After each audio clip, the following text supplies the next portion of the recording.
IOCL भली केंद्रीय शिल्प संस्थार श्रमिक धारणा तीव्र रूप धारण करिछि।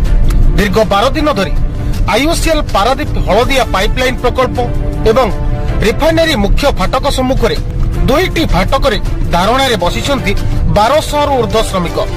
8 दफा दाबी को नहीं पाइपलाइन डिविजन और तैल विशोधनागार में कार्यरत श्रमिक मानक पक्षरु धारणा को दीर्घ 12 दिन बीती जाइतिले मध्य आलोचना को आसुनांती कंपनी कर्तृपक्ष, जाकु नहीं श्रमिक अशांति तीव्र रूप धारण करने सहित जदि कंपनी कर्तृपक्ष श्रमिक मानक दाबी मानिबारे विलंब करती तेबे श्रमिक मानक सहबंधित श्रमिक संगठन तरफ पारादीप विभिन्न शिल्प संस्थार कार्य करुथिबा श्रमिक माने आंदोलन में सामिल हुई अनिर्दिष्ट काल पई आमरण अनशन में बसिबाकू चेतावनी दैछन्ति। मु सुभाष पात्र पाइपलाइन ने दीर्घ 15 वर्ष काम कर आसुछि।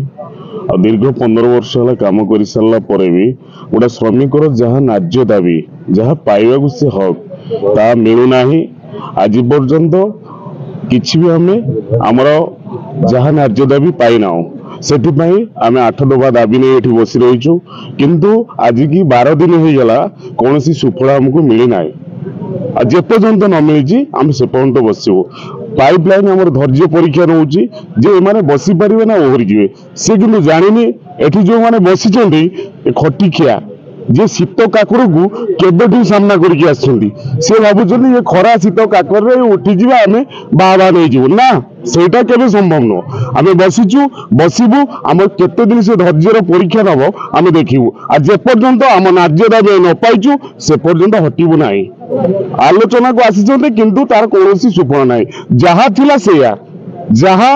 प्रथम दिन रे थिला आज 12 दिन पर भी सेया रे प्रमुख दाबी हमर जो वेजेस उपरे वेजेस मानिबा को नाराज आमर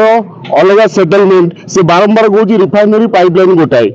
रिफाइनरी 2014 कमिशनिंग पाइपलाइन 2008 कमिशनिंग जदि बड़ पुओ सान पुओ सब सामान ताहले आमे बसिचु आमर बड़ पुओर हक जहाँ पूर्वपटा आमे नबा कथा नबू तेणुक जहाँ भी हो जाऊ जेपर्यंत न मानिब आमे सेमती बसबू। 8 दफा दाबी जेते डेरी सेते भारी से भावुची जिते डेरी हम श्रमिक ये उठी पड़े आम छुआटा बेलू गाँव में बढ़ीचु शीत पवन खरा को आम सामना करके आमको डर मारूँ आमको डर ना आम ये बचु जेपर्यंत आम दाबी पूरण न हो से पर्यंत आम बसबू। सर यही पाइपलाइन 2016 मसीह आम सहित गोटे सेटलमेंट करता 2 वर्ष आमको देला जो 2 वर्ष एग्रीमेंट होता 2 वर्ष देला बिना नोटिस रे से पैसा को काटिदेला। राज्य सरकार को आपण जरिया हाथ जोड़ी अनुरोध करुच्ची जदि राज्य सरकार देखुंट जो 5टी सचिव देखुंट से थे आसतु आलोचना करूँ गरीब खटिखा ये केमी शीत काकर पड़े देखु प्राक्टिकाली ये कौन घटुची हाथ काटी लेखिदेला भी बंद कर दौरान कि सरकार बाह बाह हो समस्ते खुशी अच्छा ये खुशीटा आसी देखु राति 3 पर कि शीत काकर श्रमिक मैंने पड़ रही। मो ना रंजन कुमार साहू मुझे कॉन्ट्राक्चुअल काम करुच्ची। आज की एत बड़ दुखर कथा आज की 12 दिन हो गला ये राजरास्तार आम ओह्लैचु नुआ वर्ष ठो आज 12 तारीख 12 दिन भितर कौन ये आम आईओसीएल जो दाबी आज जाके मानिलाना ना आमर थला ये 2 दिन तले थला एलओ पाखे थला आईओसीएल भी जाइए आमर बाबू जेना बाबू जाइए आमर कर्मचारी भी जाइए सीटी भी आईओसीएल मानिलाना ना तापरे पुणी काली परदिन भुवनेश्वर मीटिंग थला सीटी की प्रशासन जाइए आमर बाबू भी जाइए आईओसीएल भी 3 जन किए जाइए गला परे सीटी पर्यंत भी मानिलानी आईओसीएल काली राति गोटे श्रमिक भाई राति दिन काम करुवा देख राजरास्ता ओह्लैला गोटे दुखर विषय 1200 श्रमिक आम ये राजरास्ता ओह्लैचु नुआ वर्ष ठो 2024 आम सुख आण कि दुख आण आम जाणीनु आम भावुचु 1200 श्रमिक ये बोधे जीवन चलीज ये बड़ दुखर विषय। आईओसीएल कोटी कोटी टंका जो इनकम करुच्ची दिन को ये 1200 श्रमिक बहीचु आमर साउथ गेट रे पाइपलाइन डिविजन सेठी भी बहुत श्रमिक बसुँ आमर फैमिली धरी आम ये आज बसचु आम देह भी खराब हो गलानी ज्वर में 30 पिला आहत होगी मेडिकल भर्ती होती काली आईओसीएल गाड़ी 108 गाड़ी आसिक नहीं आमको आईओसीएल पूरा सेंसलेस होता से पिला भी आज जाके आसी परिवार बहुत दुख में अच्छा मन दुख करडमिशन होती जिला प्रशासन डाकी आम तरफ जाइलु सी भी जाते आईओसीएल मानुनी क्या चापरे भगवान जानती क्या चापरे आईओसीएल कहूँ मोर गोटे भूल हो नेक्स्ट सेटलमेंट आम करूँ आप चिंता करूँ 1200 श्रमिक नुआ वर्ष ठूँ ओहरले आउ कौन कहबी ए बड़ दुखर कथा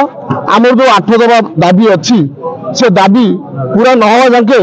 आम ये 1200 श्रमिक आगामी दिन में विष खाई ये आत्महत्या करूँ। श्रमिक मैंने दीर्घ 15 वर्ष धरी कार्य कर दरमा वृद्धि करपरिक कैंटीन में मिलुवा खाद्य श्रमिक मान पातर अंतर कर सहित 2016 मसीहार चुक्ति बातिल छटई श्रमिक मान पूर्ण निजुक्ति पुराना श्रमिक मान पदोन्नति प्रभृति 8 दफा दाबी को नहीं धारणा बसी रही शताधिक श्रमिक एपरिक जिला प्रशासन द्वारा श्रमिक और आईओसीएल कर्तृपक्ष को नहीं होइतिबा आलोचना रे बाहिला निष्कर्ष को नहीं आईओसीएल कर्तृपक्ष अग्राह्य कर जे पर्यंत आईओसीएल तरफ श्रमिक मान लिखित प्रतिश्रुति मिली नहीं से पर्यंत धारणा रे बसी रहिबाकू श्रमिक माने चेतावनी दैछन्ति। मो ना सुदर्शन स्वाइन दीर्घ 12 दिन हम आम ये राजा रास्ता को शेष ओह्लैवा प्रस्तुत हेलु किंतु आईओसीएल कर्तृपक्ष आम कथा मानुना एवं प्रशासन कथा को से अणदेखा करुच्ची एवं आमर श्रमिक भाई मैंने जो भली अवस्था शीतकागर पड़ते आपण मैंने भी देखुवे आमर जो सब दफा दाबी अच्छी से आमर कौन इलिगाल दाबी ना आम जो कंपानी काम करुचु आमर हाउस अलाउंस प्रोडक्शन अलाउंस ये सब दाबी भी दबाक राजी नुहे किंतु आमर जो सब प्राप्य आम भी अधिक भी मागु ना छुंची मुंडे मुंडे मागुचु तथापि आईओसीएल सब दबाक भी राजी नुहे तेणु कौन कथा से मानु ना आम भी एपर्यंत से कथा को विश्वास करूँ कहीं आईओसीएल जिते एत बड़ प्रकल्प करम भिटामाटी को छड़े नहीं तथापि आमर हक को से देवा राजी नुह प्रशासन कथा को भी मानु नुह आपर्यंत आम दाबी न पूरण होमें से पर्यंत एठार धारणा बसबू हे तो आम जीवन चली जाऊ कि जीविका तो चलीगला आम पिला भविष्य भी चलीगला जेपर्यंत आम दाबी न माने आम से पर्यंत राजरास्तार बसी रही आम श्रमिक मागिला बेलू हक दाबी मागिला बेलू आम कह तुम कथा आम शुणुन शुणुना आम कथा आम बसिलु आसी 12-13 दिन है ये बसिलु आम कथा शुणिलानी आम मेघ काकर कुहरी काकर खाई पड़ी रही ना आम पाखु कहीं आसुना आमर एमती 8टा दाबी रही आम कथा शुणुना सी जिते दिन जाए आम दाबी पूरण न कर बसी रही हक ना कि बसी रही आमर दाबी पूरण न होगा आम ये उठबुनु पिला छुआ कौन कर पिला छुआ भोक भोक सी बचते आम जमी पूरी काकर पड़ी रही कौन करूँ जहाँ जहाँ करते से पाई पी गला आम एमती उपास ये पड़ी रही कौन करूँ पचक जीवन जाऊ आम ये उठार ना आम दीर्घ 12 दिन है ये आम बसिलु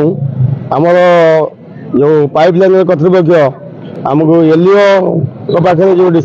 प्रथम आम ये आम आडमिनिस्ट्रेटिव बिल्डिंग जो आलोचना कलु तो सफल है ना तापर आम एलईओ पाखे गलु से भी सफल है ना एलईओ तक फरवर्ड कले भुवनेश्वर एलसी पाखे से भी आम सफल है दीर्घ 12 दिन है आम ये राति दिन कर आम समस्त फैमिली मेम्बर सब बसीचु आम शीत काकर खड़ा बसिया द्वारा कौन कर्तृपक्ष कर्णपात करूना तेणु जदि आम कथा से माने सहयोग न करती विचारधारा को न लेंदी आम आंदोलन होती आगामी जो चली रही वर्ष वर्ष धरी आम ये संकल्प नहीं बस रही प्रमुख दाबी है आम गोटे विगत 16 मसीह गोटे सेटलमेंट कराइला 18 2 वर्ष गोटे सेटलमेंट कमिटमेंट करके सेटलमेंट कराइला ताको आम 18 बंद करदेवा पर आमको से दिन ठार आमको से पैसा बंद कर सेटलमेंट आज करना आम बार बार लेबर पाखक दौड़ी दौड़ी कोर्ट अन्य आडमिनिस्ट्रेटिव सब जाकि आमर विफलता सहित आम लिखित 14 दिन नोटिस दवा पर आमको कहीं डाकिले ना कि कर्णपात कले ना आम बाध्य आम आज आंदोलन में बसीचु आज की 12 दिन है दिन राति आम समस्त खरा काकर आम ये समस्त परिवार ये बसिक रही जेपर्यंत आम आंदोलन आम दाबी गुड़िक पूरण न हम आम ये आंदोलन केवे भी बंद करूँ ना एमती अनवरत चली रही तार किसी अंत भी हो पार ना शीत काकर को खातिर न करी ଦୀର୍ଘ 12 ଦିନ ଧରି ଧାରଣାରେ ବସିଥିବା ଶ୍ରମିକମାନେ ସେମାନଙ୍କ ଦୁଃଖ ଶୁଣିବାକୁ ରାଜ୍ୟ ସରକାରଙ୍କୁ ଗୁହାରି କରିଛନ୍ତି।